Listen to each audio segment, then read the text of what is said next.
Aloha mai go. It's Monday, and as you recall, I've invited you to share your thoughts and more your questions with me in the interest of us learning some things together. And I find some of the greatest learning comes from not the answers, but the questions. You know, there's a saying that says, when the student is ready, the teacher appears. And the other way around, when the teacher is ready, the student appears. And sometimes I think the question itself is the teacher. Other times the question is the student. So every week I'll try to take one of your questions. And it may be that I'm going to learn, or I'll be sharing what I've learned or heard from others. So mahalo. So this first question we're going to take today comes from Jackie. Hey, Jackie, mahalo, yeah, for this thought-provoking question. But to make sure we get it right, let me read it to you. So it says, I've noticed that there are similarities between the Ho'oponopono process and biblical beliefs in scriptures. Is there a connection? Thank you, Jackie. Great question. My simple answer is, yes, I think so. But of course, there's a longer answer to that. So let me frame it this way. One, I think truth is truth, regardless of where it's coming from. So if there is truth in the biblical teaching, and I think there is truth in the Ho'oponopono teaching, then perhaps the truth is ringing true and coming through. So that's one level. I think truth is recognized regardless of culture, source, or language. You know, the Hawaiian word for that is oia'i'o, which is a palindrome. It's oia'i'o going forward, oia'i'o going backwards. So is the case with truth. It's true going in and true coming out. It doesn't change from the time it goes in to the time it comes out. So the information, I think, in the biblical scriptures and the teachings of Ho'oponopono, if there's truth, I think we may be resonating or hearing that truth. Right? So spirituality, spiritual truth.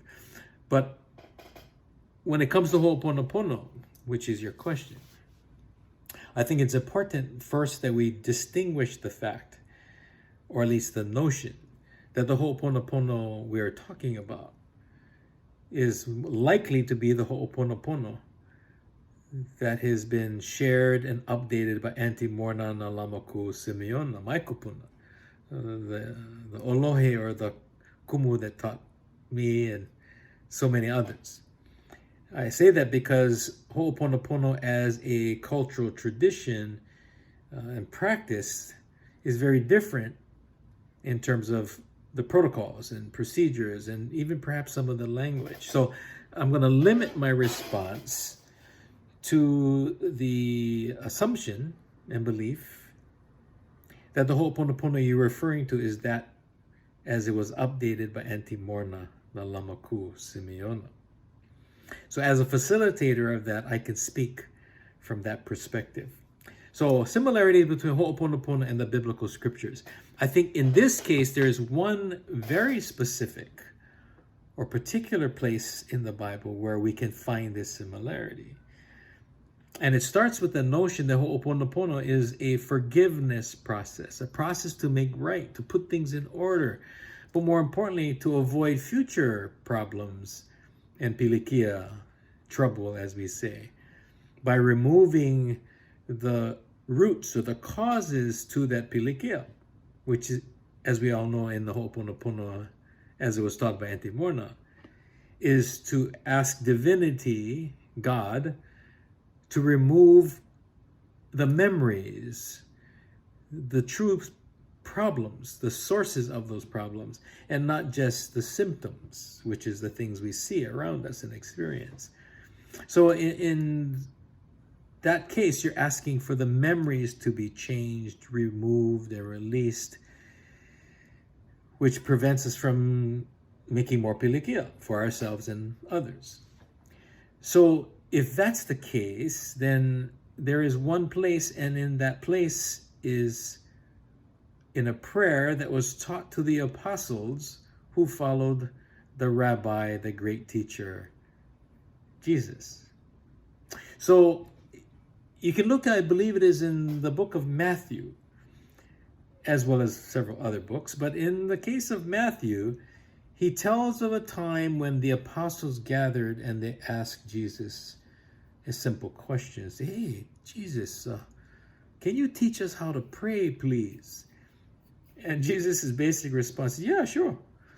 So when you pray, why don't you pray like this? And he proceeded to give them a procedure, a process of prayer, a recipe. And the ingredients of that recipe are laid out in what we now know as the Lord's Prayer or the forgiveness prayer. So for those of you unfamiliar with it, the prayer basically says, Our Father who art in heaven. And in those first lines, there's an acknowledgement of this entity, this being, this concept that is identified as Father. And that this Father is located someplace. And that more importantly, it's a pretty prestigious place and prestigious name. Our Father who art in heaven, hallowed be your name. Well, in the Ho'oponopono process, that Father, in this case, is Aumakua, not God the Father, but the Father or the communicator between us and the divine. So could it be that in this teaching that Jesus was giving to his apostles, this process, he was saying, first of all, connect and then reach out. Because he says, our Father. Who's our in that narrative? You, me, them, us? Who was Jesus mentioning? Who was he referring to when he said our? Well, in the Ho'oponopono tradition, in order to reach out to Aumakua, Uhane and Unihipili, conscious mind, subconscious mind, mother and child, they must come together first, yeah? And once they come together, then they can go to Aumakua and say, our Aumakua. Uhane says, Hui, Unihipili, come. Come with me. Forgive me for whatever I've done to you. And so that we can go together to talk to Aumakua, our Father. So that we as a family can then go to divinity. Well, when I look at the Our Father, the Lord's Prayer, that seems like something makes sense there, yeah? Our Father who art in heaven, hallowed be thy name. Thy kingdom come, thy will be done on earth as it is in heaven. The kingdom in this case is the mind, the land of Po, that is dark. And when it's enlightened, there is A'o, awareness and understanding. And so that when my thoughts stimulate my emotions, I act and I speak in the physical world. So, thy kingdom come, thy will be done. Where? Outside here. The manifestation of my thoughts, my emotions, and my words. Remember, Auntie Pillai, she says, you know, the seeds of thought are watered by the emotions of heart, and when you express them on the life-giving breath of Ha, be careful because you give life, they become real. They run around. You can't bring it back. So guard your thoughts. Guard your emotions, but always be mindful of your words and your actions. And so in the prayer, it says that, thy kingdom come, thy will be done on earth as it is in heaven. Out here, as it is in here. Yeah, interesting. So, our Father who art in heaven, hallowed be thy name. Thy kingdom come, thy will be done on earth as it is in heaven. Now, give us each day our daily bread. Well, in the Ho'oponopono process, Auntie Morna says, if you're going to do this process, you need to generate mana. And we do the mana by doing the ha breathing process. And so, well, when you go further back, somewhere in the biblical stories and scriptures, we talk about a tribe of people crossing the desert in order for them to get nutrition where there was none in the desert. They prayed to God, and God gave them manna, the life-giving energy of God. Manna, mana. Mana, the life-giving energy of God. Power, energy, manna and mana. And so give us our daily bread. And then it goes on to say, he says, then you say this, ask for forgiveness. Forgive what? Forgive what I've done to other people. Forgive me for my trespasses, as I then forgive other people. Forgive them for trespassing against us. Now, in the Ho'oponopono process, Auntie Morna has shared it. She said, yeah, first of all, we're going to say, please forgive me and my ancestors for whatever I've done to cause pilikia for you, problems. For in deed, word, action, inaction, intentional or unintentional. And then in Huli, it says shifts. And it says, and we forgive you and your ancestors for whatever you did to us. That's creating my pilikia. See, that's pretty interesting. So in the Lord's Prayer, as in Ho'oponopono, there is a phase of forgiving others as well as asking for forgiveness from them for whatever we do. So we've now asked for mana. We now ask for forgiveness. But then the next part says is, please help me avoid any further pilikia. Right? Lead me away, not to temptation.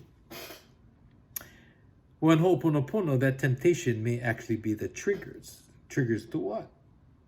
The memory.